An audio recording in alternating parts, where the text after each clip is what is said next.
The dying millionaire searched for his son to pour out his heart, but his son still. The sound of shattering glass echoed through the cavernous halls of the Blackwell mansion.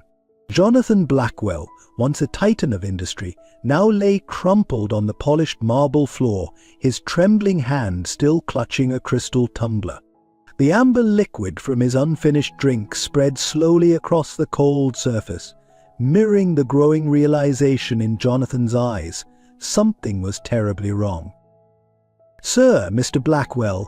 The panicked voice of his longtime butler, Harrison, seemed distant as Jonathan's vision blurred. He tried to speak to reassure the old man that he was fine, but his words came out as an unintelligible mumble. As darkness crept into the edges of his consciousness, Jonathan's thoughts turned to the one person he longed to see, his estranged son, Michael. Years of regret and unspoken words weighed heavily on his heart as he slipped into unconsciousness. Hours later, Jonathan awoke in the sterile confines of a private hospital room. The steady beep of monitors and the antiseptic smell assaulted his senses. A grey-faced doctor stood at the foot of his bed, clipboard in hand. "Mr. Blackwell, I'm afraid I have some difficult news," the doctor began, his voice heavy with the weight of his words. "Tests reveal an aggressive form of cancer. It's quite advanced." Jonathan listened in stunned silence as the doctor explained his prognosis. Words like terminal and limited time pierced through the fog of his disbelief. 6 months, maybe a year if he was lucky. The irony wasn't lost on him. A man who had built an empire, who could buy anything he desired, now faced with the one thing his wealth couldn't change. As the doctor continued to speak, outlining treatment options and palliative care, Jonathan's mind wandered. He thought of his vast fortune, his numerous achievements, and the accolades that had defined his life. Yet in this moment they all seemed hollow, meaningless. There was only one thing that mattered now, one regret that overshadowed all others, the rift between him and his son. Michael, who had walked out of his life years ago, whose whereabouts remained a mystery. The son he had failed, the relationship he had neglected in pursuit of his ambitions. In that sterile hospital room, surrounded by the trappings of his wealth and the grim reality of his mortality, Jonathan Blackwell made a decision. He would use whatever time he had left to find Michael, to make amends, to bridge the chasm that had grown between them. As he lay there, a plan began to form in his mind. He would spare no expense, leave no stone unturned. Whatever it took, he would find his son and make things right. The clock was ticking, and Jonathan Blackwell was about to embark on the most important journey of his life, a race against time to reclaim the love he had lost. Jonathan Blackwell's life had been a testament to the American dream. Born to working-class parents in a small Midwest town, he had clawed his way to the top through sheer determination and an uncanny ability to spot opportunities where others saw only obstacles. His journey from a scrappy young entrepreneur to the billionaire CEO of Blackwell Industries was the stuff of legend in business circles. At 68, Jonathan cut an imposing figure.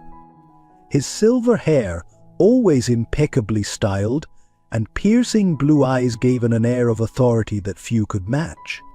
He had built his empire on technological innovations, transforming Blackwell Industries from a small startup into a global conglomerate that shaped the very fabric of modern society.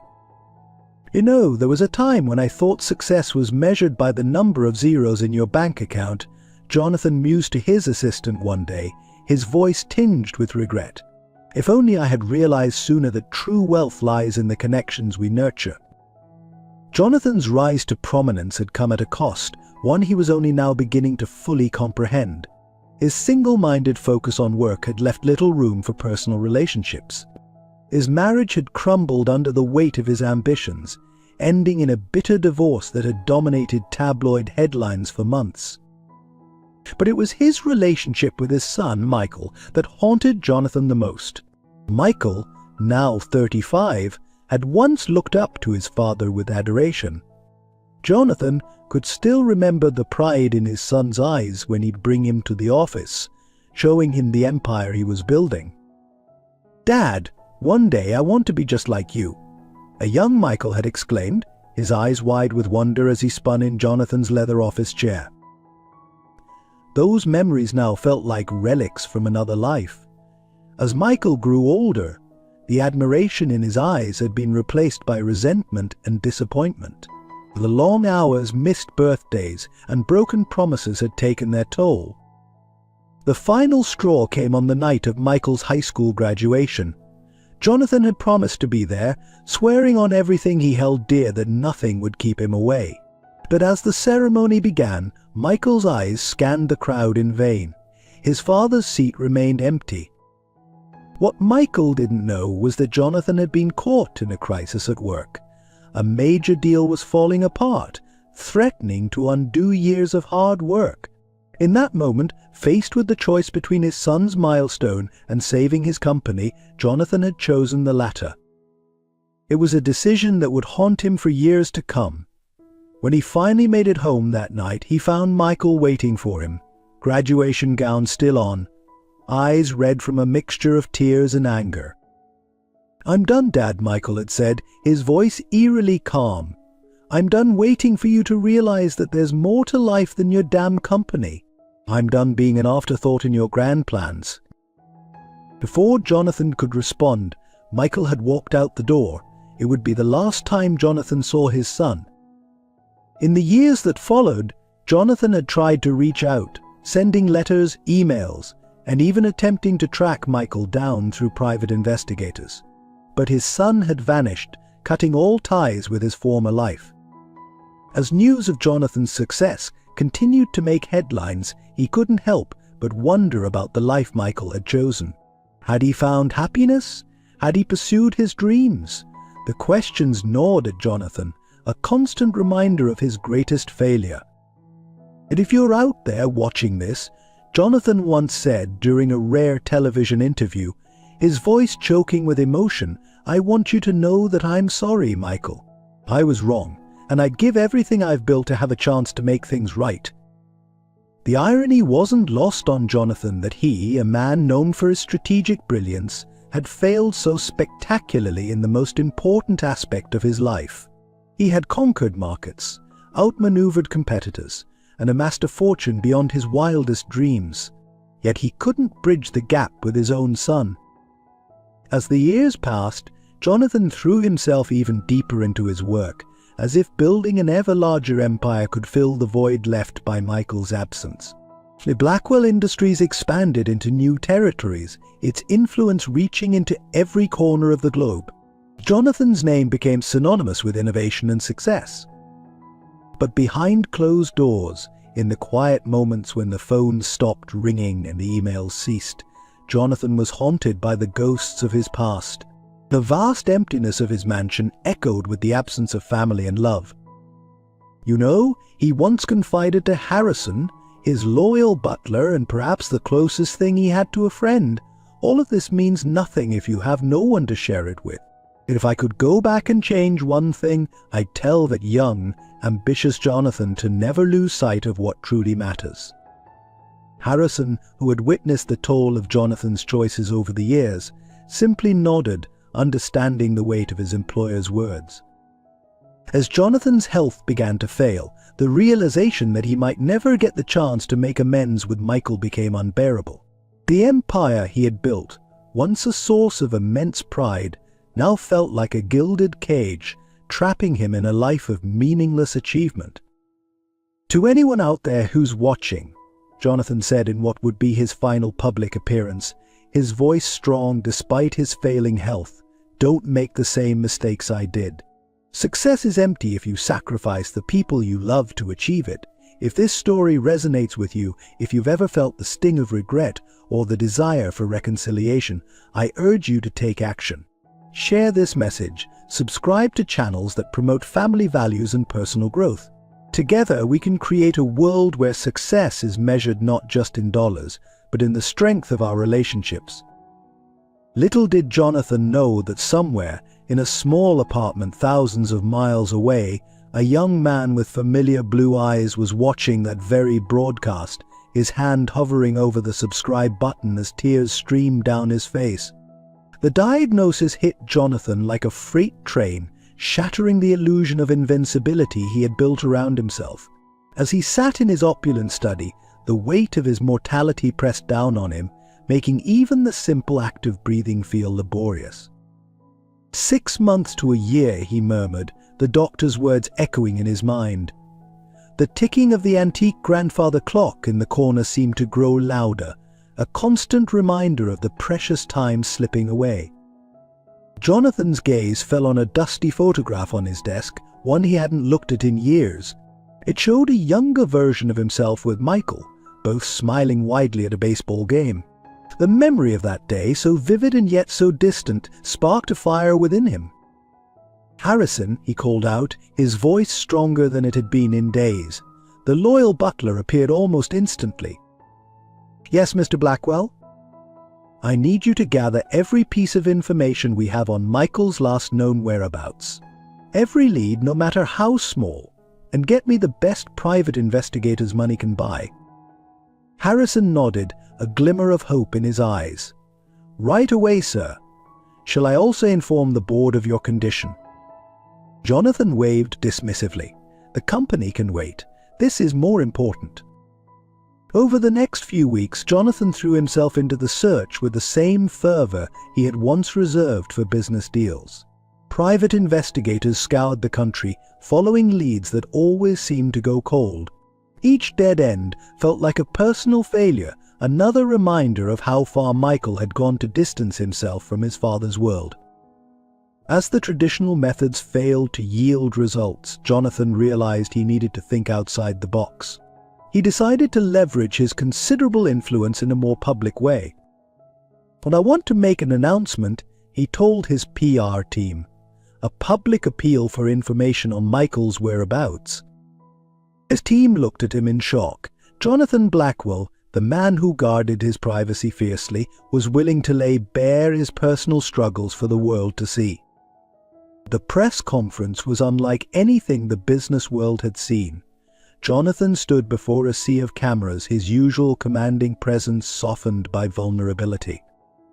"I come before you not as the CEO of Blackwell Industries, but as a father," he began, his voice wavering slightly. "I've made many mistakes in my life, but none greater than losing touch with my son, Michael. I'm asking for your help to find him, to give me a chance to make amends before it's too late." The appeal went viral, spreading across social media platforms and news outlets. "Find Michael Blackwell" trended for days, with people sharing stories of their own family reconciliations and offering support. But as weeks turned into months, and the leads continued to dry up, Jonathan's hope began to fade. His health deteriorated rapidly, the stress of the search taking its toll on his already weakened body. It was during one particularly dark night, as Jonathan sat alone in his study, that he made a decision that would change everything. "Harrison," he called out, his voice barely above a whisper. "Yes, Mr. Blackwell?" "I want you to make arrangements. I'm leaving the mansion." Harrison's eyes widened in surprise. "Leaving, sir? To where?" Jonathan's gaze was determined as he replied, "To find Michael myself. If these are to be my last months, I won't spend them waiting behind these walls. I'll search every street, every town if I have to." "But sir, your health." "My health be damned," Jonathan interrupted. "I've let fear and comfort keep me from doing what's right for too long.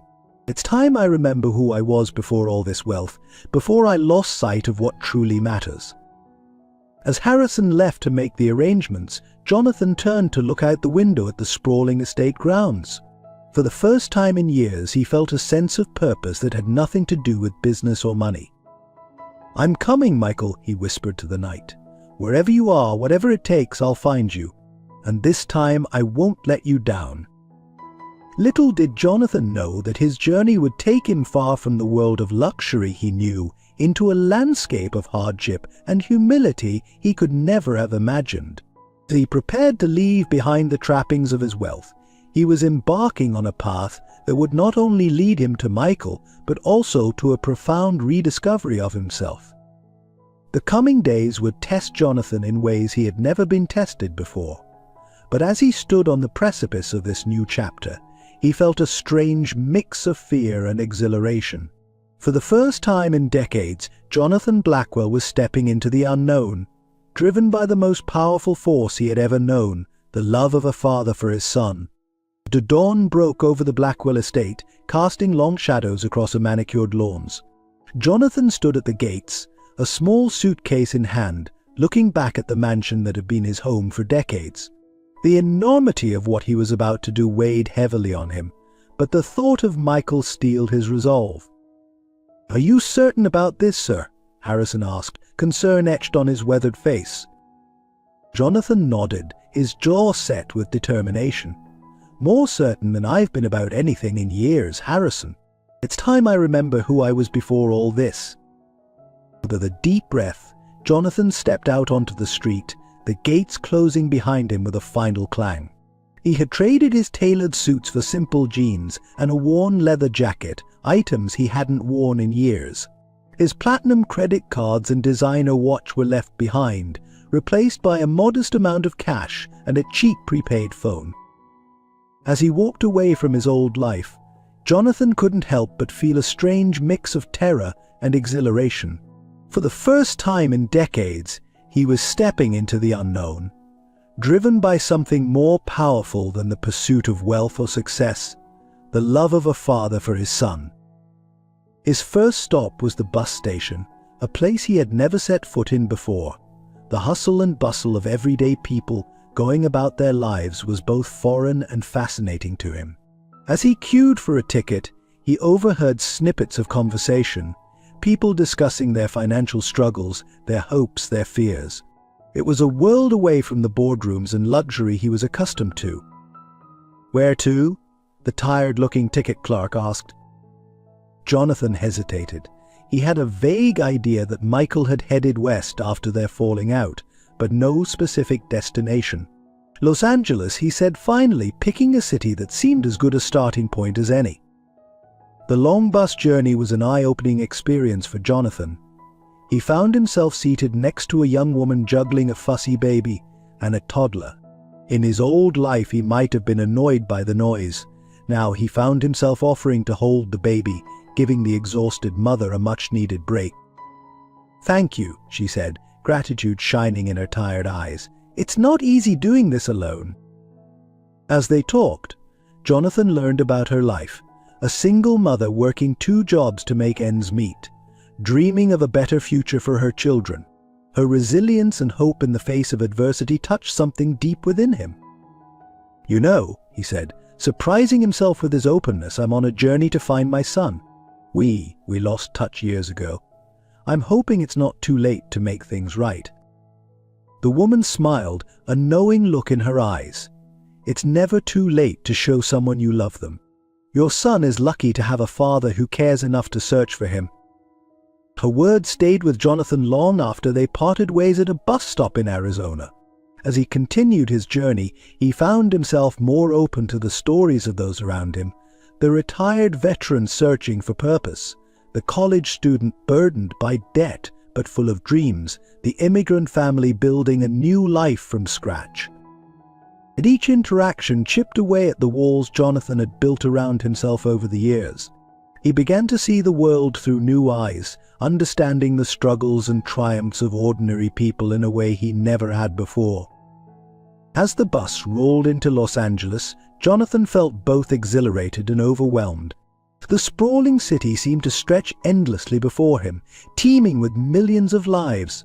How would he ever find Michael in this vast urban landscape? He started with the basics: cheap motels, soup kitchens, community centers. Everywhere he went, he showed Michael's photo, hoping for a glimmer of recognition in someone's eyes. But day after day he met with disappointment. The search took its toll on Jonathan. The long days of walking, the nights in dingy motel rooms, and the constant worry about his dwindling funds wore him down. His health, already fragile, began to deteriorate further. There were moments when the pain was almost unbearable, when he was tempted to give up and return to the comfort of his old life. But every time he considered quitting, he would remember Michael's face, the hurt in his eyes the last time they had spoken. It drove him to push on, to keep searching even when it seemed hopeless. One particularly difficult evening, as Jonathan sat on a park bench, exhausted and disheartened, he struck up a conversation with an elderly homeless man named Frank.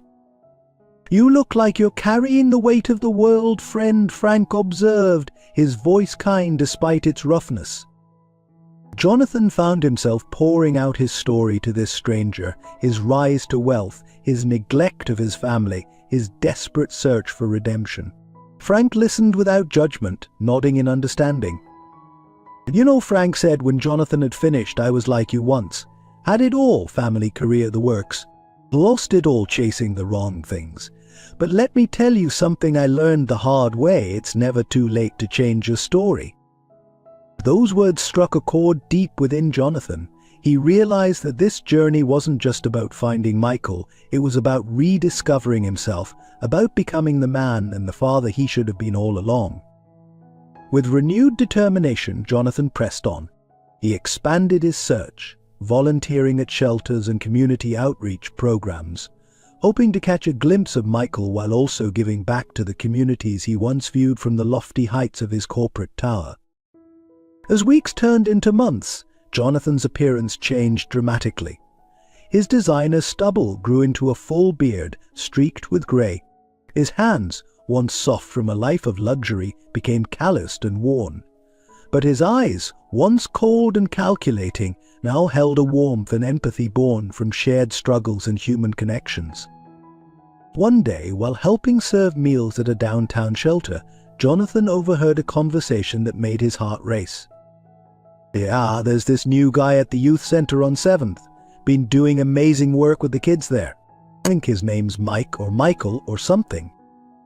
Jonathan's hand shook as he approached the speaker. "Excuse me," he said, his voice trembling. "This youth center, could you tell me more about it?" As the man described the location, Jonathan felt a surge of hope unlike anything he had experienced in months. Could this finally be the lead he had been waiting for? As he set out for the youth center the next morning, Jonathan felt a mix of anticipation and fear. What if it wasn't Michael? Or worse, what if it was, and Michael wanted nothing to do with him?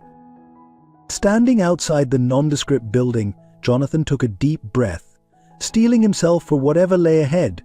He had come too far to turn back now. With a silent prayer, he pushed open the door, ready to face whatever fate had in store for him. Little did he know that beyond the threshold lay not just the possibility of reuniting with his son, but the ultimate test of his newfound understanding of life, love, and the true meaning of wealth. As Jonathan pushed open the door of the youth center, his heart pounding in his chest, he was immediately engulfed by the vibrant energy of the place. Children's laughter echoed through the hallways, mixed with the sound of basketballs bouncing and the strumming of guitars. For a moment he stood frozen, overwhelmed by the atmosphere so different from the corporate world he had left behind.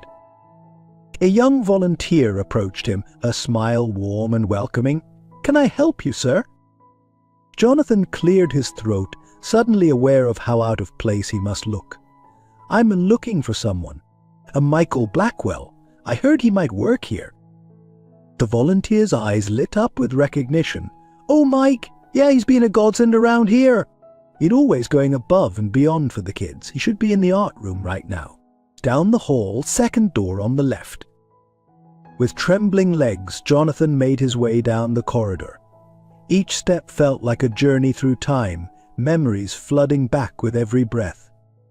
As he approached the art room, a familiar voice drifted out, causing him to pause mid-step. It was deeper than he remembered, but unmistakably Michael's. Jonathan peered through the doorway, his breath catching in his throat. There, surrounded by a group of children, stood Michael. His son had grown into a man, his features sharper, more defined, but his eyes still held that same spark of enthusiasm Jonathan remembered from years ago. Michael was guiding a young girl's hand as she painted, his patience and gentleness evident in every movement. For a moment, Jonathan was transported back in time to a sunny afternoon in their old backyard. Dad, look what I made. A 10-year-old Michael came running across the lawn, a painting clutched in his hands, paint smeared across his cheeks. Jonathan, distracted by a business call, held up a hand to silence his son. "Not now, Michael. This call is important." The excitement in Michael's eyes dimmed, but he waited patiently for his father to finish. When Jonathan finally hung up, he turned to his son with an exasperated sigh. "All right, what is it?" Michael held up his painting proudly. It was a colorful rendition of their family, Jonathan, Michael, and his mother, standing in front of their house. "It's us, Dad. Miss Johnson said it was the best in the class." Jonathan glanced at the painting briefly. "That's nice, son. Why don't you go show your mother? I've got some work to finish up." As he turned back to his laptop, he missed the way Michael's shoulders slumped, the light in his eyes fading as he trudged back to the house. The memory hit Jonathan like a physical blow. How many moments like that had he missed? How many times had he brushed aside his son's accomplishments, too focused on his own pursuits to notice the growing distance between them? He was pulled from his reverie by Michael's voice, closer now. "All right, everyone, great job today. Remember, art is about expressing yourself, not about being perfect. I want to see all of you back here next week with more amazing creations." The children began to file out of the room, chattering excitedly. Jonathan pressed himself against the wall, suddenly unsure. What right did he have to barge into Michael's life now, after all these years? As the last child left, Jonathan heard Michael moving around the room, presumably cleaning up. But it was now or never. Taking a deep breath, he stepped into the doorway. Michael's back was to him, arranging paintbrushes in a jar. Jonathan's voice came out as barely more than a whisper. "Michael?" He saw his son stiffen, the paintbrush in his hand clattering to the floor. Slowly, Michael turned, his eyes widening in disbelief as they landed on Jonathan. For a long moment, neither spoke. The air between them was thick with unspoken words, years of hurt and regret hanging in the balance. Finally, Michael broke the silence, his voice a mix of shock and wariness. "Dad? What are you doing here?" Jonathan took a tentative step forward, his hands shaking at his sides. "I've been looking for you, son. For months now. I needed to see you, to talk to you." Michael's expression hardened, a wall coming down behind his eyes. "Talk. After all these years you want to talk now?" The bitterness in Michael's voice was like a knife to Jonathan's heart, but he pressed on. "I know I have no right to ask for your time, Michael. But please, just give me a chance to explain, to apologize." Michael looked at him for a long moment, conflict clear on his face. Finally he sighed, running a hand through his hair, a gesture so familiar it made Jonathan's chest ache. "Fine, but not here. There's a cafe down the street. We can talk there." As they walked to the cafe in tense silence, Jonathan's mind raced. He had imagined this moment so many times over the past months, rehearsed what he would say. But now, faced with the reality of his son's presence, all his carefully prepared words seemed inadequate. They sat at a small table in the corner of the cafe, 2 steaming mugs of coffee between them. Michael stared at him expectantly, his posture guarded. Jonathan took a deep breath, deciding that honesty was the only path forward. "I've made so many mistakes, Michael. More than I can count. But losing you, letting you walk out of my life, that's the one I regret the most." Michael's jaw tightened, but he remained silent, allowing Jonathan to continue. "I thought I was building an empire for us, creating a legacy that would secure your future. But in doing so, I lost sight of what truly mattered. I missed your games, your graduations, the moments that can never be recaptured. I was so focused on giving you everything that I failed to give you the one thing you truly needed, a father who was present, who cared." Jonathan's voice cracked, emotions he had held at bay for so long finally breaking through. "I'm dying, Michael. The doctors gave me 6 months to a year, and faced with my own mortality, I realized that all the wealth, all the success, it means nothing if I can't make things right with you." Michael's eyes widened at this revelation, a flicker of concern breaking through his stoic facade. "You're dying? Is that why you're here? Some sort of deathbed reconciliation?" Jonathan shook his head vehemently. "No, son. I'm here because I love you, because I want to know you, the man you've become. I'm here because even if you can never forgive me, I need you to know how proud I am of you, how sorry I am for every moment I missed, every hurt I caused." As Jonathan spoke, he saw the conflict in Michael's eyes, the battle between years of pent-up anger and the undeniable pull of family ties. It reminded him of another time years ago when he had seen that same conflict. 17-year-old Michael stood in Jonathan's study, fists clenched at his sides, eyes blazing with a mix of hurt and defiance. "You promised, Dad. You promised you'd be there." Jonathan barely looked up from his computer screen, his voice distracted. "Something came up, Michael. It was unavoidable. You know how important this merger is. More important than my graduation." Michael's voice cracked, betraying the depth of his pain. "It was supposed to be different this time. You swore you'd make it." Finally, Jonathan looked at his son, irritation creeping into his tone. "Don't be dramatic, Michael. It's just a high school graduation. There will be other milestones." Michael stared at him in disbelief. "Just a high school graduation? Do you even hear yourself?"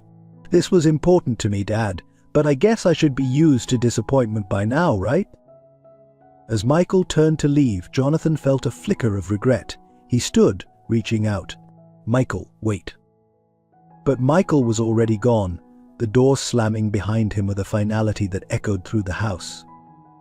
Back in the present, Jonathan blinked away the memory, focusing on the man his son had become. "I know I have no right to ask for your forgiveness, Michael, but I'm asking for a chance. A chance to know you, to be a part of your life in whatever way you'll allow." Michael was quiet for a long moment, his fingers tracing the rim of his coffee mug. When he finally spoke, his voice was low, controlled. "Do you have any idea what it was like, Dad? Growing up with a father who was always too busy, too important to be bothered with his son's trivial life?" Jonathan's heart clenched, but he knew he needed to hear this, to truly understand the depth of the hurt he had caused. Michael continued, his words gaining momentum. "I used to make excuses for you, you know. Tell my friends that my dad was out there, changing the world. That's why he couldn't make it to my games or my school plays. But as I got older, I realized the truth. You just didn't care enough to try." "That's not true, Michael," Jonathan interjected, his voice pained. "I cared. I've always cared.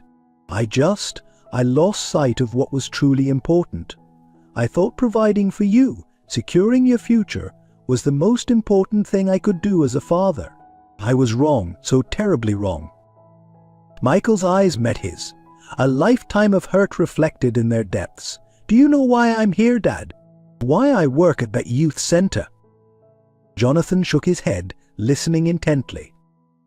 "Because I know what it's like to feel invisible, to feel like you don't matter.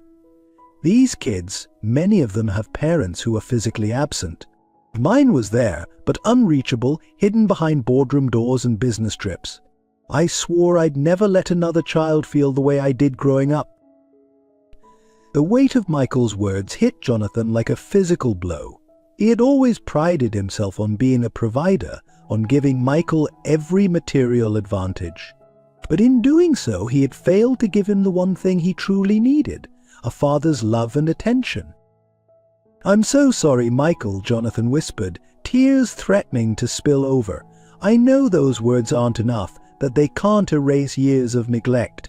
But I want you to know that not a day has gone by that I haven't regretted the choices I made, the distance I allowed to grow between us." Michael's expression softened slightly, the first crack in his armor. "Why now, Dad?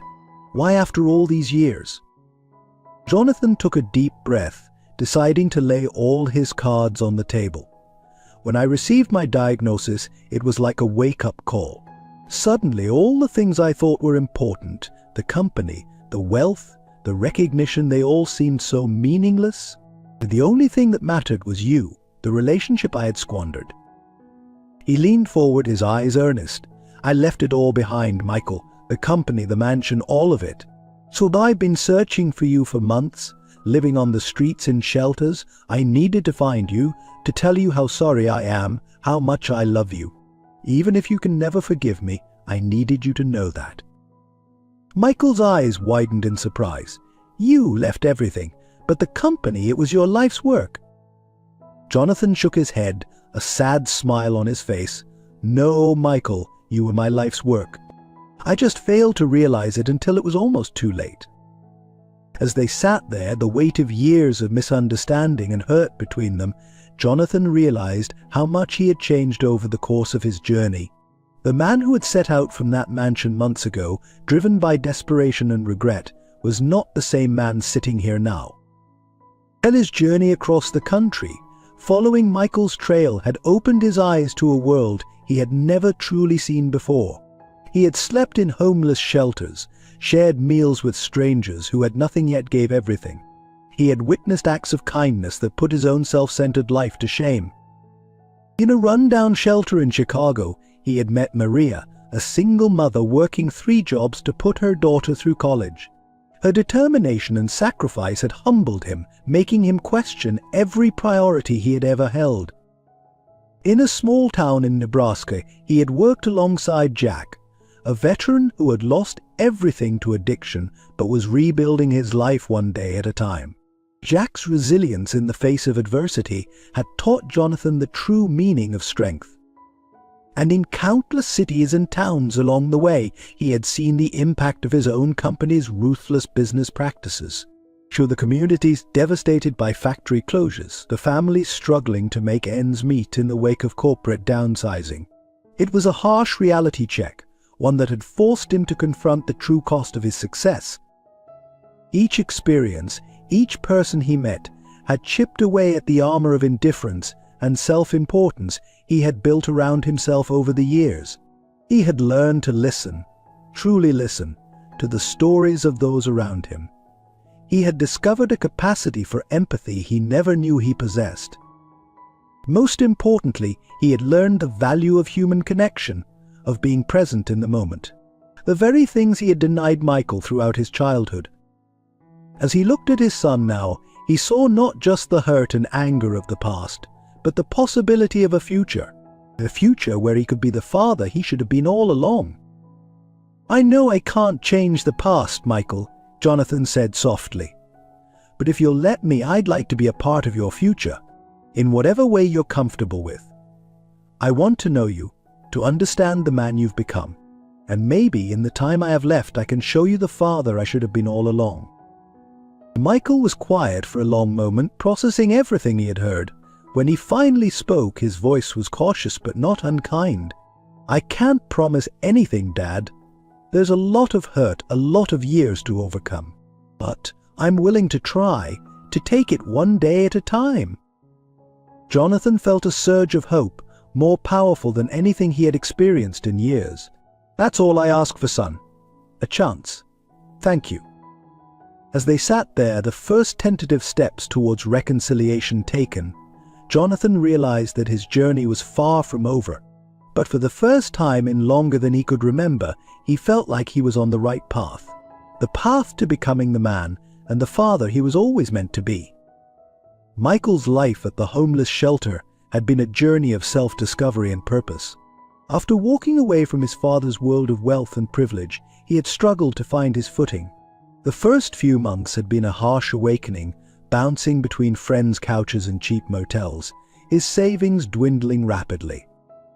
It was a rainy night when Michael found himself at the doors of the Harmony House shelter. Soaked to the bone and at his lowest point, he was greeted by Sarah, a kind-faced volunteer who offered him not just a warm meal and a dry bed, but also a chance to rebuild his life. "Everyone here has a story," Sarah had told him that first night. "What matters is what you choose to do with yours." Those words had struck a chord deep within Michael. Over the following weeks, he threw himself into volunteer work at the shelter, finding solace in helping others who were struggling. It was during a late-night conversation with Tom, a grizzled veteran who had become something of a mentor to Michael, that he had his epiphany. "You've got a gift, kid," Tom had said, watching Michael counsel a young runaway. "Way you connect with these folks, especially the young ones. You ought to do something with that." That conversation had set Michael on his path. He enrolled in night classes, studying social work while continuing to volunteer at the shelter. It wasn't easy. There were nights when the weight of his estrangement from his father, the life he had left behind, threatened to overwhelm him. But each morning he would wake up with renewed determination, driven by the knowledge that he was making a real difference in people's lives. As Michael immersed himself in his new life, he grappled with intense internal conflicts. And there were moments when he missed the comfort and security of his old life, when the struggle of making ends meet seemed overwhelming. He would find himself staring at his phone, his father's number pulled up, finger hovering over the call button. But then the memories would flood back, the missed birthdays, the broken promises, the constant feeling of being an afterthought as Grace grandfather's grand plans, and he would put the phone away, his resolve strengthened. Or yet, as the years passed and Michael grew into his role as a youth counselor, he found himself thinking of his father more often. He would catch glimpses of Jonathan on TV or in newspapers, the mogul's face a little more lined each time, and feel a pang of something. Not quite regret, but a sense of unfinished business, of words left unsaid. There were nights when Michael would lie awake, replaying their last conversation in his mind. Had he been too harsh, too quick to walk away? But then he would remember the look of indifference on his father's face when he had missed yet another important event, and the hurt would resurface raw and fresh. It was Sarah who finally confronted him about it one day. "You know, Michael," she said gently, "forgiveness isn't about excusing what was done to you. It's about freeing yourself from the burden of anger." Her words had haunted Michael for weeks, forcing him to confront the complex tangle of emotions he harbored towards his father. He began to realize that his work at the shelter, his dedication to being there for kids who felt unseen and unheard, was as much about healing his own wounds as it was about helping others. As Michael wrestled with these internal conflicts, Jonathan's search for his son was a roller coaster of hope and despair. Each lead, no matter how tenuous, would send Jonathan's heart racing with anticipation, only to be crushed when it proved false. There was the heart-stopping moment in Seattle when Jonathan thought he spotted Michael across a crowded street. He had chased after the figure, pushing through the throng of people, only to find himself face to face with a stranger who bore only a passing resemblance to his son. In Boston, a well-meaning shelter volunteer had sworn she recognized Michael from Jonathan's photo. For 3 days, Jonathan had haunted the shelter, hope building with each hour, only to discover that the volunteer had confused Michael with another young man who had left the shelter months ago. The cruelest near miss came in Chicago. Jonathan had received a tip about a youth center where someone matching Michael's description worked. He had rushed there, his heart pounding, rehearsing what he would say when he finally came face to face with his son. But as he approached the center, he saw police cars and an ambulance, lights flashing. A shooting had occurred just hours before, and the center was closed indefinitely. The lead, if it had ever been genuine, had evaporated like mist in the morning sun. Each false lead, each near miss, took its toll on Jonathan. There were days when the weight of his quest seemed too much to bear, when the ache in his bones and the fatigue in his soul threatened to overwhelm him. But each time he considered giving up, he would remember Michael's face, the hurt in his eyes the last time they had spoken, and he would find the strength to continue. It was during one such low point, sitting on a park bench in St. Louis, that Jonathan had an encounter that would renew his determination. An elderly woman, noticing his dejected posture, had sat down beside him. "You look like you're carrying the weight of the world, young man," she said, her voice kind. Jonathan had laughed bitterly. "Young? I haven't felt young in years." The woman smiled. "We're all young in the eyes of the universe. Now, want to tell an old lady what's troubling you?" Perhaps it was her gentle demeanor, Or perhaps it was simply the need to unburden himself. But Jonathan found himself pouring out his story, his neglect of Michael, their estrangement, his desperate search for redemption. The woman listened without judgment, her eyes filled with compassion. When Jonathan finished, she placed a weathered hand on his arm.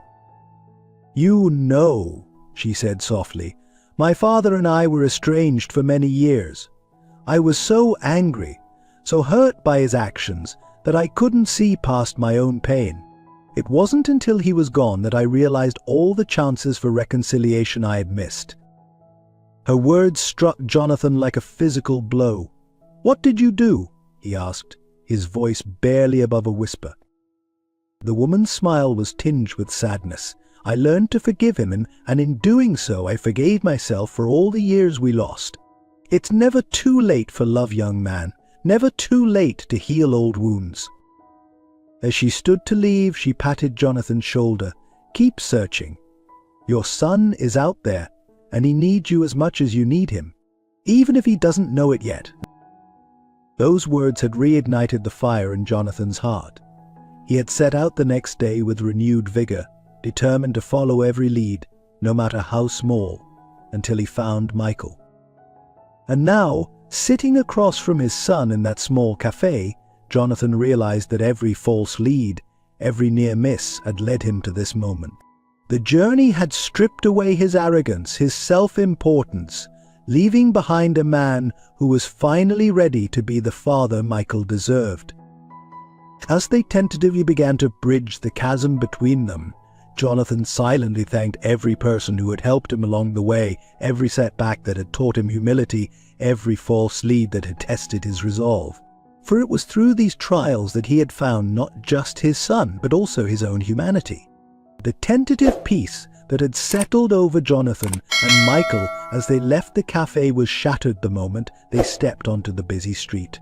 A passing car backfired, the sound echoing like a gunshot through the urban canyon. Jonathan, his nerves frayed from months of street living, instinctively flinched, stumbling into Michael. For a brief moment, Michael's arm shot out to steady his father, a reflex born of years of caring for others.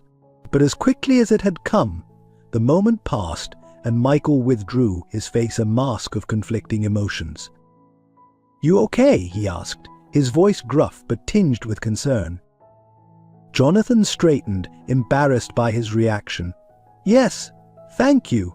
I'm just not used to the noise anymore, I suppose." An awkward silence fell between them, the weight of unspoken words hanging heavily in the air. Finally, Michael cleared his throat. "Look, Dad, I appreciate you coming all this way, but I need some time to process all of this. It's a lot to take in." Jonathan nodded, trying to hide the disappointment that threatened to overwhelm him. "Of course I understand. Could we meet again? Maybe in a few days?" Michael hesitated, his internal struggle visible on his face. "I don't know, Dad. I need to think about this, about what it means, what I want." As Jonathan opened his mouth to respond, a voice called out from down the street. "Mike, hey Mike." They both turned to see a young woman jogging towards them, her face bright with a smile that faltered as she took in the tension between them.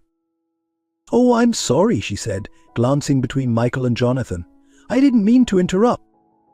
Michael's posture relaxed slightly as he turned to the newcomer. "It's okay, Lily. This is my father, Jonathan. Dad, this is Lily. She works with me at the youth center."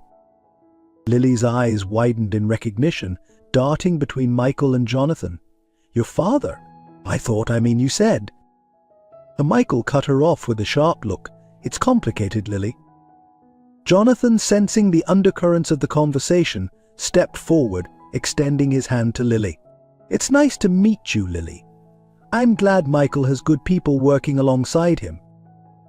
Lily shook his hand, her grip firm despite her obvious confusion. "It's nice to meet you too, Mr. Blackwell. He's incredible with the kids. We're lucky to have him." Pride swelled in Jonathan's chest at her words, tempered by the bitter knowledge that he had played no part in shaping the man his son had become. Michael, clearly uncomfortable with the direction of the conversation, turned to Lily. Was there something you needed? Lily blinked, as if remembering why she had called out in the first place. Oh, right. There's an emergency at the center. Tommy's back and he's pretty worked up. We could really use your help. The change in Michael was immediate. His posture straightened, his eyes sharpening with focus. Is he violent? Lily shook her head. Not yet, but he's agitated. You know how he gets. You're the only one he really listens to. Michael nodded, already moving towards the youth center. He paused, glancing back at Jonathan. I have to go. This is important. Jonathan stepped forward, his heart racing. Let me come with you. Maybe I can help. Michael's eyes narrowed, a flash of the old anger resurfacing. Help? Dad, you don't know anything about these kids, about what they're going through. This isn't some corporate crisis you can throw money at to fix. The word stung, but Jonathan pressed on.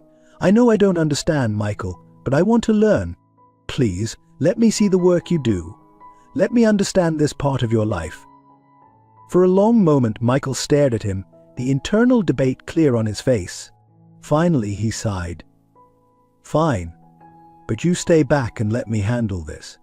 These kids are fragile, and they don't need some stranger butting in. Understood? Jonathan nodded, relief flooding through him. It wasn't much, but it was a start. As they hurried towards the youth center, Jonathan's mind raced.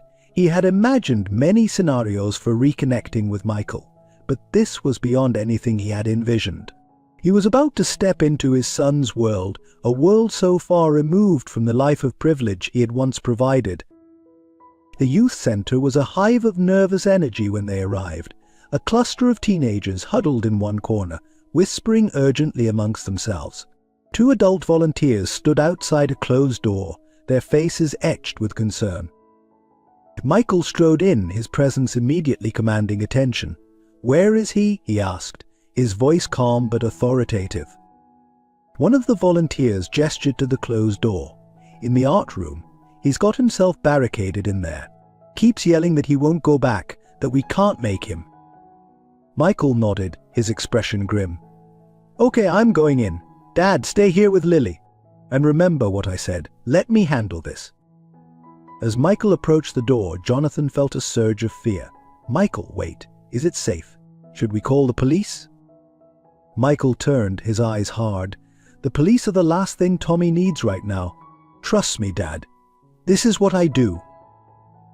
With that, Michael knocked gently on the door. Tommy, it's Mike. Can we talk, buddy? There was a moment of silence, then a young voice, cracking with emotion, called out, Go away. I ain't going back, you can't make me. Michael leaned against the door, his voice soft but firm. Nobody's making you do anything, Tommy. I just want to talk. Remember our deal. You and me, we always talk things out, right? Another pause, longer this time. Then, the sound of furniture scraping across the floor. The door opened a crack, revealing a tear-stained face of a boy no more than 15. You promise? Tommy asked, his voice small and vulnerable. You promise you won't let them take me back? Michael's face softened, his voice gentle. I promise, Tommy. Now, can I come in? Just you and me, okay? Tommy nodded, opening the door wider to let Michael in. As the door closed behind them, Jonathan let out a breath he hadn't realized he'd been holding. Lily came to stand beside him, her eyes fixed on the closed door. Mike's amazing with them, she said softly. Especially the tough cases like Tommy. It's like he has a sixth sense for what they need. Jonathan nodded, his chest tight with a mixture of pride and regret. He always was perceptive, even as a child. I never appreciated it then. Lily glanced at him, curiosity evident in her eyes. Can I ask you something, Mr. Blackwell? Why now? Mike's been here for years doing this work. Why are you showing up in his life now? The question, direct and unvarnished, caught Jonathan off guard. He considered deflecting, giving some sanitized version of the truth. But something in Lily's open, honest face made him reconsider. "I'm dying," he said simply. "Cancer, and facing my own mortality made me realize how badly I'd failed as a father. I've spent the last few months searching for Michael, trying to make amends before it's too late." Lily's eyes widened, a mix of sympathy and skepticism crossing her face. "Does Mike know? About the cancer, I mean." Jonathan nodded. "I told him earlier today. It's a lot for him to process, I know." Lily was quiet for a moment, her gaze thoughtful. "You know," she said finally, "Mike doesn't talk much about his past, about his family. But when he does, there's always this pain in his eyes, a hurt that goes bone deep." Her words were like a knife to Jonathan's heart, but he forced himself to listen. He owed it to Michael to face the consequences of his actions. "These kids," Lily continued, gesturing around the center, "most of them come from homes where they were ignored, neglected, or worse. Mike connects with them in a way the rest of us can't. It's like he understands their pain from the inside out."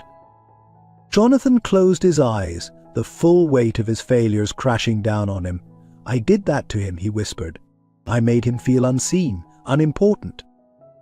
Lily's hand on his arm startled him. He opened his eyes to find her looking at him with unexpected compassion. "Maybe," she said softly, "but you're here now. You're trying. That has to count for something." Before Jonathan could respond, the door to the art room opened. Michael emerged, his arm around Tommy's shoulders.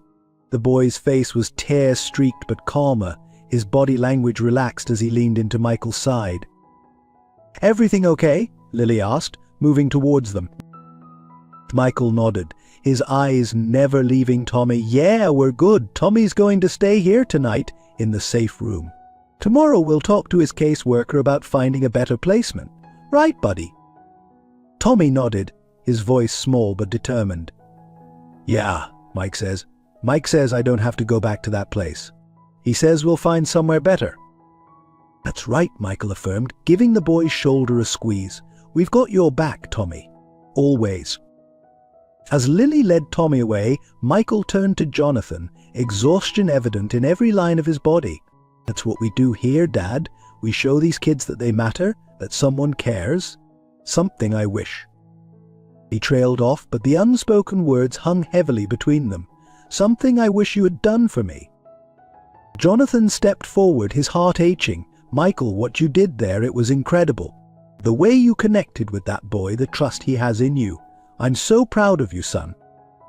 Michael's eyes met his, a storm of emotions swirling in their depths. For a moment Jonathan thought he saw a flicker of the little boy who used to look at him with adoration. But then Michael's expression hardened, the walls slamming back into place. "You don't get to be proud, Dad. You weren't there. You didn't shape this part of me. I became this person in spite of you, not because of you." The words hit Jonathan like a physical blow, but he forced himself to stand tall. "You're right," he said, his voice rough with emotion. "I wasn't there. I failed you in every way a father can fail his child. But Michael, I'm here now. I want to understand, to learn. Please give me that chance." Michael stared at him for a long moment, the internal struggle clear on his face. Finally he sighed, running a hand through his hair. "I don't know if I can, Dad. I don't know if I have it in me to open that door again. The hurt, it goes too deep." Jonathan felt his heart breaking, but he refused to give up. Not now, not when he was so close. "I understand, Michael. I do. But please, just let me stay for a while. Let me see the work you do here. No pressure, no expectations. Just a chance to know the man you've become." The silence that followed seemed to stretch for an eternity. Jonathan held his breath, fear and hope warring in his chest. Finally Michael spoke, his voice barely above a whisper. "1 week," he said. "You can stay for 1 week. Volunteer at the center, see what we do here. After that, we'll talk again." Relief flooded through Jonathan, so intense it made him dizzy. "Thank you, Michael. Thank you. I promise I won't let you down. Not again." Michael's eyes met his, a mix of wariness and something else, something that might have been hope, in their depths. "Don't make promises, Dad. Just be here. That's all I'm asking." As Michael turned to walk away, Jonathan called out, unable to stop himself. I love you, son. I know I haven't shown it, haven't said it nearly enough, but I do. I love you." So Michael paused, his back to Jonathan. For a moment he stood perfectly still, and Jonathan feared he had pushed too far, too fast. But then Michael's shoulders slumped slightly, and he spoke without turning around. "I know, Dad. I love you too. I just don't know if that's enough anymore." With that he walked away, leaving Jonathan standing alone in the center. The words hung in the air, a bittersweet mixture of hope and heartache. It wasn't forgiveness, wasn't reconciliation, but it was a start, a fragile, tentative beginning. As Jonathan watched his son disappear down the hallway, he made a silent vow. He would spend every moment of this week, every second of whatever time he had left, proving to Michael that love could be enough, that it wasn't too late to heal the wounds of the past and build something new. The road ahead would be difficult, fraught with painful conversations and old hurts resurfacing. But for the first time in years, Jonathan felt a glimmer of hope. He had found his son, had been granted a chance to make amends, and he was determined not to waste it. With a deep breath, Jonathan squared his shoulders and walked further into the youth center.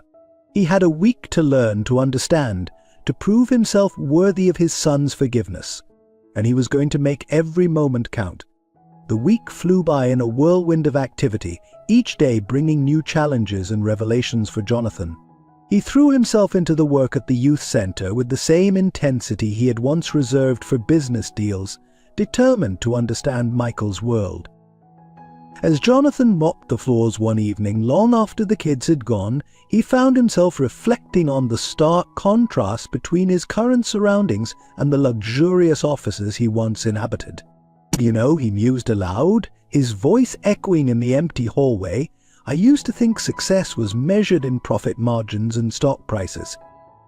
But here, success is measured in smiles, in small victories, in lives changed. It's a different kind of wealth, isn't it?"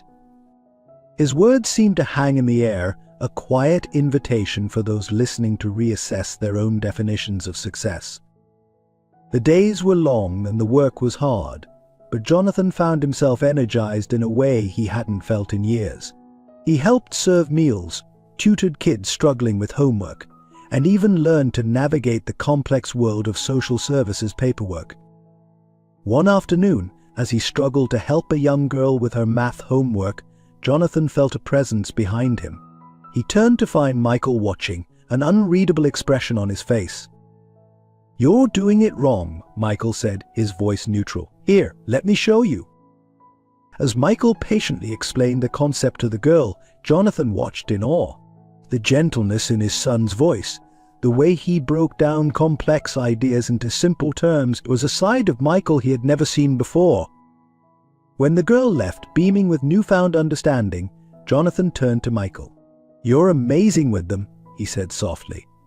I wish I had taken the time to see this side of you when you were growing up." Michael's eyes met his, a flicker of something, pain, longing, passing through them.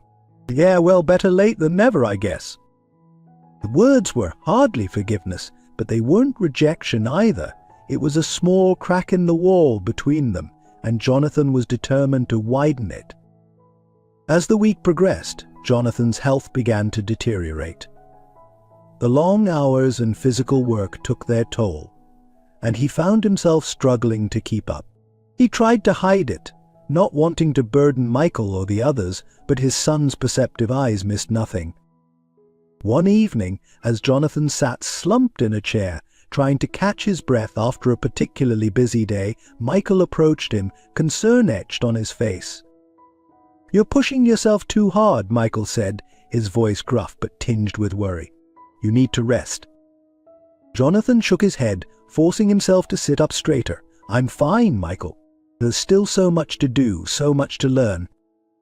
And Michael's expression softened slightly. "Dad, you don't have to prove anything. We all see how hard you're working." Those words, so simple yet so profound, brought tears to Jonathan's eyes. "I have everything to prove, Michael. To you, to these kids, to myself. I spent so many years focused on the wrong things. I can't waste a single moment now."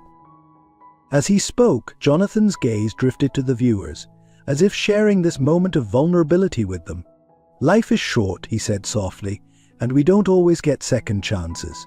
If you're watching this, and there's someone you need to make amends with, don't wait. Every moment is precious." Michael stood silent for a long moment, conflict clear on his face. Finally, he sighed. "Come on, I'll drive you back to your hotel. You need to rest." The drive was quiet, the air heavy with unspoken words. As they pulled up to the modest hotel where Jonathan was staying, Michael broke the silence. "Why didn't you tell me how bad it was getting? The cancer, I mean." Jonathan turned to his son, surprised by the question. I didn't want to burden you. You've already been through so much because of me."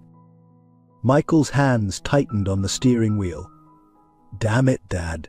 You can't just show up after all these years, drop a bomb like that, and then act like it's nothing. I have a right to know." The pain in Michael's voice was palpable, and Jonathan felt his heart constrict. "You're right, I'm sorry, I guess I'm still learning how to be a father even now."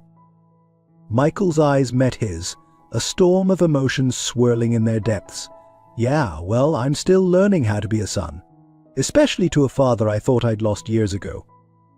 With honesty in those words, the raw vulnerability hit Jonathan hard. He reached out, hesitating for a moment before placing his hand on Michael's arm. "We'll learn together then if you'll let us." For a breathless moment, Jonathan thought Michael might pull away, but then his son nodded, just once, a barely perceptible movement. It wasn't forgiveness, wasn't reconciliation, but it was a start. As Jonathan got out of the car, he turned back to the viewers, his voice low and intense. "You don't make the same mistakes I did. Don't let pride or fear keep you from the people you love. Reach out, make that call, have that difficult conversation. You never know how much time you have left." The next few days saw a subtle shift in Jonathan and Michael's interactions. The silences between them were less tense, the conversations a little easier. They were far from healed, but they were talking, really talking, for the first time in years. One evening, as they worked together to clean up after a particularly chaotic art session, Michael suddenly spoke up. "Do you remember that summer when I was 10, when we went camping in the Rockies?" Jonathan paused, a memory surfacing of sparkling lakes and starry skies. "Of course. You were so excited about roasting marshmallows you nearly set the whole campsite on fire." A ghost of a smile flickered across Michael's face. "Yeah, and you didn't even mad. You just laughed and showed me how to do it properly. It's one of the few times I remember you being present, just there in the moment with me." The wistfulness in Michael's voice was like a knife to Jonathan's heart. "I wish there had been more moments like that, Michael. I wish I had understood then what I know now, that those moments were the most important ones." Michael nodded, his eyes distant. "Me too, Dad, me too." As they lapsed back into silence, Jonathan turned to the camera, his voice soft but urgent. "To everyone watching, cherish those small moments. The camping trips, the bedtime stories, the simple act of being present. Those are the threads that weave the fabric of a relationship. Don't let them slip away." The week was drawing to a close, and Jonathan could feel the weight of unresolved issues pressing down on them. He knew they needed to talk, really talk, about the years of hurt and misunderstanding that lay between them. On the final evening, as they sat in Michael's small office after everyone else had gone home, Jonathan took a deep breath. "Michael, I know this week doesn't erase the past. I know I have years of mistakes to answer for. But I want you to know how proud I am of you, of the man you've become. And I'm so sorry for every moment I made you feel less than the incredible person you are." Michael was quiet for a long moment, his eyes fixed on the floor. When he finally looked up, there were tears glistening in his eyes. "You hurt me, Dad. For years I felt like I was never good enough, never important enough to warrant your attention. And now you're here and you're dying, and I don't know how to reconcile all these feelings inside me." Jonathan felt his own eyes fill with tears. "I know, son. and I would give anything to go back and change it all. But I can't. All I can do is be here now and hope that it's not too late for us to build something new." As father and son sat there, the weight of years of pain and regret hanging between them, Jonathan turned to the viewers one last time. His voice was choked with emotion, but his words were clear and heartfelt. "If you're watching this and you've been holding on to hurt or resentment, I urge you to let it go. Life is too short, too precious to waste on anger. Forgiveness isn't about forgetting the past, it's about choosing to build a better future. It's never too late to heal, to reconnect, to love. Don't wait until it's too late to make things right." As the sun set outside, casting long shadows across the office, Jonathan and Michael began the long, difficult, but ultimately healing conversation they had both been avoiding for years. It wasn't easy, and there were moments of pain and anger, but there were also moments of laughter, of shared memories, of rediscovered connection. And as they talked, really talked, for the first time in years, both father and son felt the first tentative threads of a new relationship beginning to form. It wasn't perfect, and there was still a long road ahead, but it was a start, a chance to build something new from the ashes of the past. In that small office, surrounded by the evidence of Michael's life's work, Jonathan finally understood the true meaning of legacy. It wasn't about wealth or corporate empires. It was about the lives we touch, the love we share, and the connections we forge. And he silently vowed to spend whatever time he had left nurturing the most important connection of all, the one with his son. As the sun rose on what was supposed to be Jonathan's last day at the youth center, an unexpected commotion erupted outside. Jonathan and Michael, who had been sharing a quiet moment over coffee, rushed to the entrance to find a crowd gathering. At the center of the throng stood a well-dressed woman in her late 50s, a perfectly coiffed hair and designer suit a stark contrast to the usual visitors of the center. Her eyes, sharp and calculating, scanned the crowd until they landed on Jonathan. A flicker of recognition passed between them. "Jonathan Blackwell," she said, her voice carrying across the suddenly hushed crowd. "I should have known I'd find you here." But Michael tensed beside his father. "Dad, who is this?" Before Jonathan could respond, the woman strode forward, extending her hand. "Victoria Hartley, CEO of Hartley Enterprises. Your father and I go way back, don't we, Jonathan?" Jonathan shook her hand warily. "Victoria, this is unexpected. What brings you here?" Victoria's smile didn't quite reach her eyes. "Oh, I think you know why I'm here, Jonathan. Your little sabbatical has caused quite a stir in the business world. The board is in an uproar, shareholders are panicking, and here you are, playing social worker."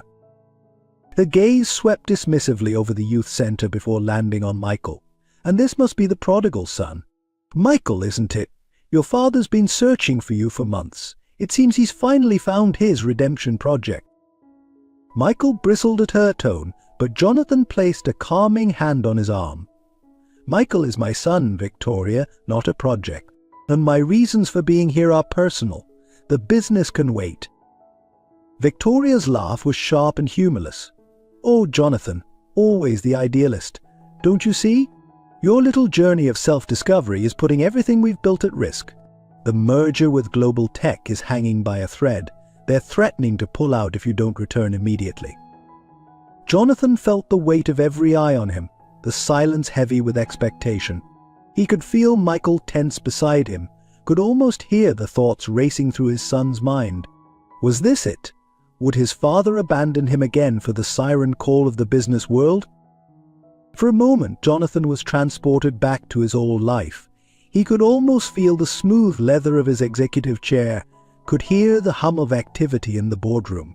The pull of that world, the power and prestige he had worked so hard to achieve, was strong. But then he looked at Michael, saw the mixture of fear and resignation in his son's eyes, and knew what he had to do. "I'm sorry, Victoria," he said, his voice firm, "but I'm not coming back. The company will have to manage without me." Victoria's eyes widened in disbelief. "You can't be serious." Jonathan, this is your life's work we're talking about. Everything you've built, everything you've sacrificed for, you're just going to throw it all away. Jonathan shook his head, a sad smile playing on his lips. No, Victoria, I'm not throwing anything away. I'm finally understanding what truly matters. My son, these kids, this community, this is what's important. Not mergers or stock prices. He turned to address the gathered crowd, his voice carrying with the same authority that had once commanded boardrooms. I spent years believing that success was measured in dollars and cents. I thought I was building a legacy, something that would outlast me, but I was wrong. Jonathan's gaze swept over the faces around him, the kids from the center, the volunteers, Michael. This, he said, gesturing to the youth center, this is a real legacy. Changing lives, offering hope, building connections, that's what truly lasts. Victoria scoffed, her composure slipping. And what about your shareholders, Jonathan? What about the thousands of employees who depend on Blackwell Industries? Are you just going to abandon them? Jonathan paused, considering her words. He knew she had a point. His actions did affect more than just himself. But then an idea struck him, a way to bridge his old world with his new understanding. You're right, Victoria. I do have a responsibility to the company and its employees, which is why I'm going to donate the majority of my shares to a trust. This trust will ensure that a significant portion of the company's profits go directly to funding youth centers and community programs across the country. A collective gasp went through the crowd. Victoria looked as if she'd been slapped. You can't do that, she sputtered. The board will never agree. Jonathan's smile was serene. The board doesn't have to agree, Victoria. It's my personal stake in the company and I can do with it as I please. And I choose to use it to make a real difference in people's lives. He turned to Michael, whose eyes were wide with shock. That is, if you'll help me, son. I could use your expertise in setting this up, in making sure the money goes where it's truly needed. Michael stared at his father, a whirlwind of emotions playing across his face. For a moment, Jonathan feared he had overstepped, had assumed too much too soon. But then Michael nodded, a small smile tugging at the corners of his mouth. Yeah, Dad, he said softly. I think I could help with that. The tension in the air dissipated, replaced by a buzz of excitement. The kids from the center began to chatter, their voices filled with hope and possibility. Victoria, seeing she had lost this battle, turned on her heel and strode away, her phone already at her ear as she barked orders to her team. As the crowd began to disperse, Jonathan felt a wave of dizziness wash over him. The excitement and stress of the confrontation had taken its toll on his weakened body. He swayed, reaching out to steady himself against the wall. Michael was at his side in an instant, concern etched on his face. Dad, are you okay? Jonathan nodded, trying to catch his breath. I'm fine, just a little tired. But even as he spoke, he could feel his strength ebbing away. The world began to tilt, voices becoming distant and muffled. The last thing he saw before darkness claimed him was Michael's face, fear and love mingling in his son's eyes. When Jonathan regained consciousness, he found himself in a hospital bed, the steady beep of monitors filling the air. Michael sat beside him, his hand gripping Jonathan's tightly. Hey, Michael said softly, relief evident in his voice. You gave us quite a scare there, Dad. Jonathan tried to speak, but his throat was dry. Michael quickly offered him some water, supporting his head as he drank. How long was I out? Jonathan asked, his voice hoarse. 2 days, Michael replied. The doctors say the cancer's progressing faster than they expected. Dad, why didn't you tell me it was this bad? Jonathan could see the hurt in his son's eyes, the fear of abandonment warring with concern. He squeezed Michael's hand weakly. I'm sorry, son. I didn't want to burden you. I thought I had more time. Michael's laugh was watery, tinged with both humor and sadness. You Blackwell men and your stubbornness. I guess that's where I get it from, huh? For a moment they sat in comfortable silence, the beeping of the monitors a reminder of the precious time slipping away. Then Michael spoke again, his voice soft but determined. "I've been thinking about what you said about the trust and the youth centers. I want to do it, Dad. I want to help make it happen." Jonathan felt a surge of joy so intense it almost overwhelmed the pain. "Really? You're sure?" Michael nodded, a small smile playing on his lips. "Yeah, I'm sure. It's a good idea, Dad.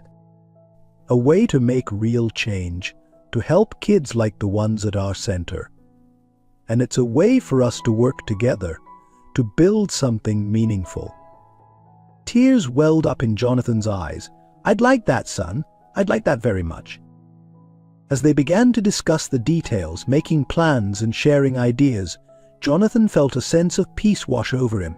He had spent so much of his life chasing the wrong kind of legacy, but here, in this hospital room with his son, he was finally building something that would truly last.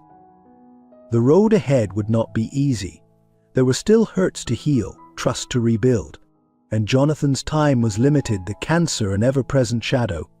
But in that moment none of that mattered. Father and son were connected, united in a common purpose, their bond stronger than it had ever been. As Jonathan drifted off to sleep, exhausted but content, he knew that whatever time he had left would be well spent. He had found his son had been given a second chance to be the father he should have been all along. And together they would create a legacy of love, compassion, and hope, a legacy that would touch lives long after Jonathan was gone. In the quiet of the hospital room, as Michael watched over his sleeping father, the first rays of dawn broke through the window. It was a new day full of possibilities and promise, and for the first time in years both father and son looked toward the future with hope in their hearts and love in their eyes. The weeks that followed Jonathan's collapse were a whirlwind of activity. Despite his weakening condition, he threw himself into the work of setting up the trust with a vigor that surprised even his doctors. Michael remained by his side, their relationship deepening as they worked together towards a common goal. One crisp autumn morning, as golden leaves drifted past the hospital window, Jonathan and Michael sat poring over the final draft of the trust documents. The room was filled with a comfortable silence, broken only by the occasional rustle of papers and the steady beep of medical monitors. "And I think this is it, Dad," Michael said, looking up from the documents with a mixture of excitement and apprehension. "Once we sign these, it's official. Blackwell Industries will be funding youth centers and community programs across the country." Jonathan nodded, a sense of peace settling over him. "It's more than I ever dreamed possible, Michael, and it's all thanks to you. Your insight, your experience, you've made this so much more than I could have on my own." So Michael's eyes misted over, and he quickly looked away, pretending to study the papers. "I just hope it makes a difference," he said softly. "It will," Jonathan assured him, reaching out to squeeze his son's hand. "Because of you, countless kids will have the support and opportunities they need. You're changing lives, Michael. Never doubt that." As they signed the documents, a weight seemed to lift from Jonathan's shoulders.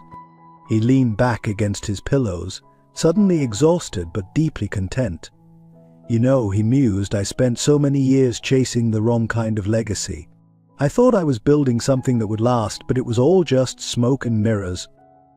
Michael looked at his father, concern etched on his face. "Dad!"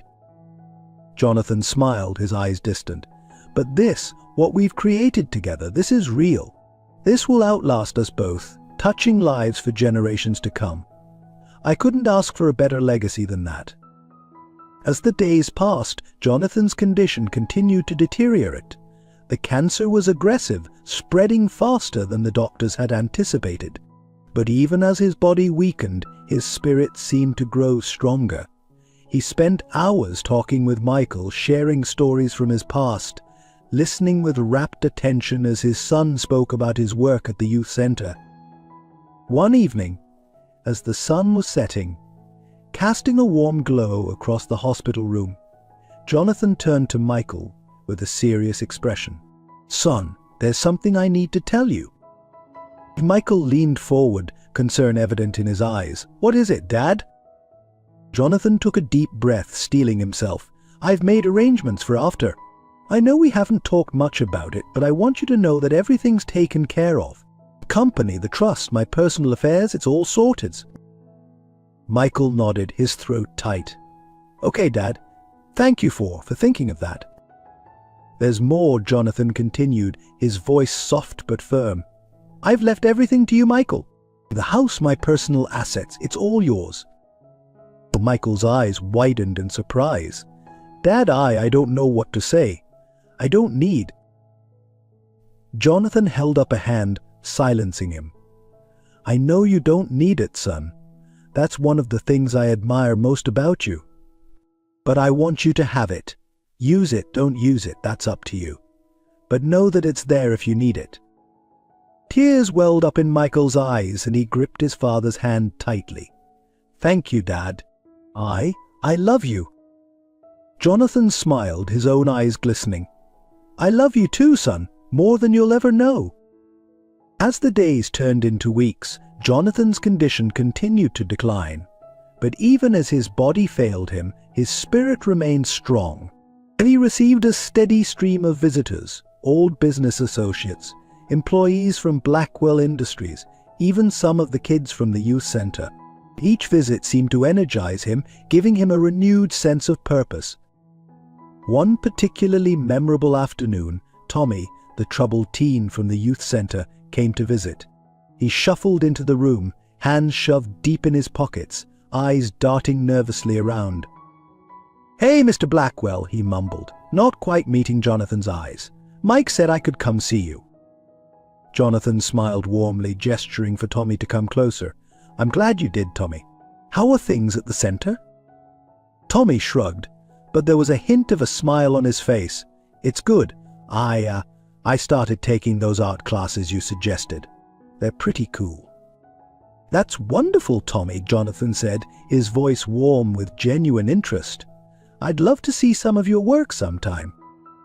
Tommy's face lit up, and for the next hour he chatted animatedly about his art projects, his plans for the future, and how the youth center had changed his life. As he was leaving, he paused at the door, turning back to Jonathan with a serious expression. You know, Mr. Blackwell, he said, his voice quiet but firm, what you and Mike are doing with that trust thing, it's gonna help a lot of kids like me. So, thanks. After Tommy left, Jonathan turned to Michael, who had been quietly observing from the corner. That boy, Jonathan said, his voice thick with emotion, he's why we're doing this. He's why it all matters. Michael nodded, unable to speak past the lump in his throat. As Jonathan's final days approached, there was a palpable shift in the atmosphere. The hospital room, once filled with the bustle of activity and the excitement of planning, grew quieter. Conversations became more reflective, more intimate. In one night, as a gentle rain pattered against the window, Jonathan beckoned Michael closer. Son, he said, his voice barely above a whisper, I need you to know something. Michael leaned in, his heart racing. What is it, Dad? Jonathan's eyes, though clouded with pain, were clear and focused. I am so proud of you, Michael. Not because of anything you've achieved or accomplished, but because of who you are. Your kindness, your compassion, your strength. You are everything I ever hoped you'd be and so much more. Tears streamed down Michael's face as he gripped his father's hand. Dad, Let me finish, Jonathan insisted gently. I know I wasn't the father you deserved when you were growing up. I missed so much, hurt you in ways I can never fully make right, but these past few months working with you, getting to know the man you've become, it's been the greatest gift of my life. Michael's voice broke as he replied, It's been a gift for me too, Dad. I'm glad we had this time. But I just wish. I know, son, Jonathan said softly. I wish we had more time too. But we've made the most of what we had, haven't we? Michael nodded, unable to speak through his tears. Jonathan's eyes began to drift closed, his breathing becoming more labored. Michael, he murmured, promise me something. Anything, Dad. Promise me you'll keep doing what you're doing. Keep helping those kids, keep making a difference. And promise me you'll be happy. Michael squeezed his father's hand. "I promise, Dad. I promise." With a peaceful smile, Jonathan closed his eyes. The room fell silent, save for the gentle beeping of monitors and the soft patter of rain against the window. In the early hours of the morning, as the first light of dawn began to break through the clouds, Jonathan Blackwell took his final breath. Michael sat by his side, holding his hand, tears streaming down his face. As the reality of his father's passing washed over him, Michael felt a complex mix of emotions: grief, love, regret, and a profound sense of gratitude for the time they had shared. In those final months, they had built a bond stronger than anything they had known before. They had created a legacy that would touch countless lives. In the quiet of the hospital room, as the world outside began to awaken to a new day, Michael made a silent vow. He would honor his father's memory not through mourning, but through action. He would continue their work, expand on their vision, and ensure that Jonathan Blackwell's true legacy, one of compassion, redemption, and hope, would live on. As he stood to leave the room, Michael paused at the door, looking back at his father's peaceful form. "Goodbye, Dad," he whispered, "and thank you for everything." With that, he stepped out into the hallway, ready to face the future, a future forever changed by the love of a father, the forgiveness of a son, and the power of second chances. As the first light of dawn broke through the hospital room window, Michael stood by his father's bedside, his heart heavy with grief yet filled with a profound sense of gratitude. He remembered his father's words from just days ago. "Life is precious, Michael. Every moment, every conversation, every chance to make things right, they're all gifts. Don't waste them like I did for so many years." Michael turned to you, the viewer, his eyes glistening with unshed tears. His voice, though choked with emotion, carried a strength and conviction that came from the depths of his soul. To anyone watching this, anyone who's struggling with unresolved pain or broken relationships, don't wait. Don't let pride or fear keep you from reaching out. My father and I lost years, decades even, to misunderstanding and hurt. But these last few months, they were a gift beyond measure. He paused, taking a shaky breath before continuing. "I know it's scary. I know it feels easier to hold on to anger, to nurse old wounds. But let me tell you something my father taught me in his final days. Forgiveness isn't about forgetting the past. It's about choosing to build a better future." Michael's gaze intensified, as if he was looking directly into your soul. And if there's someone in your life you've lost touch with, someone you've hurt, or who's hurt you, reach out. Make that call. Have that difficult conversation. Because one day, and it might be sooner than you think, it will be too late. His voice cracked as he continued, tears now flowing freely. "I almost missed the chance to know my father, to understand him, to forgive him and be forgiven. Don't make the same mistake. Life is too short, too precious to waste on bitterness and regret." Michael reached out, as if he could touch you through the screen. Right now, pause this video, pick up your phone, send that text, make that call. Tell someone you love them, that you're sorry, that you want to make things right. Because in the end, it's not the wealth we accumulate or the achievements we rack up that matter. It's the connections we make, the love we share, the lives we touch. He smiled through his tears, a smile filled with both sorrow and hope. "My father's last words to me were, 'I love you, son. Thank you for giving me a second chance.' Don't wait for a deathbed to say those words or hear them. Say them now. Live them now." Michael's final words were barely above a whisper, but they carried the weight of a universal truth. Love fiercely, forgive freely, live fully. Because in the end, that's all that truly matters. As the sun rose fully, casting a warm glow across the room, Michael turned back to his father's peaceful form. And in that moment, in the quiet of the morning, a son's love and a father's legacy became a powerful reminder of the healing power of forgiveness and the precious gift of second chances. As Michael stood by the window, watching the sunrise on a new day, he turned to face you, the viewer, with a gentle smile on his face. His voice, though tinged with emotion, carried a warmth that seemed to reach through the screen. You know, my father once told me, Michael, the greatest legacy we can leave is not in buildings or bank accounts, but in the lives we touch and the stories we share. And that's what we've done here today, shared a story. Our story. He paused, his eyes twinkling with a mixture of sadness and hope. But this story isn't just about us. It's about all of us, about second chances, forgiveness, and the power of love. I hope our journey has touched you in some way, maybe even inspired you to make a change in your own life. Michael's expression became more earnest as he continued. And if this story has meant something to you, if it stirred something in your heart, I'd love to know. Please leave a comment with the number 1 if you enjoyed our tale. Your support means the world to us, and it helps stories like ours reach more people who might need to hear them. He leaned in slightly, as if sharing a secret. And you know what? This doesn't have to be the end. There's so much more to share about the youth center, about the lives changed by my father's legacy. If you're interested in hearing more, in seeing where this journey takes us next, leave a comment with the number 2. Your interest fuels our passion to keep sharing these stories of hope and redemption. Michael's expression softened, becoming more reflective. Of course, we're all on different paths, and our story might not resonate with everyone in the same way. And if there are parts you disagree with or aspects you'd like to discuss further, please share your thoughts in the comments. Your perspective is valuable, and it helps us grow and understand each other better. He smiled warmly, his father's words echoing in his voice. You remember what my dad always said, in the end, it's not about agreement, it's about understanding. So let's keep the conversation going, shall we? Finally, Michael's tone became gently persuasive.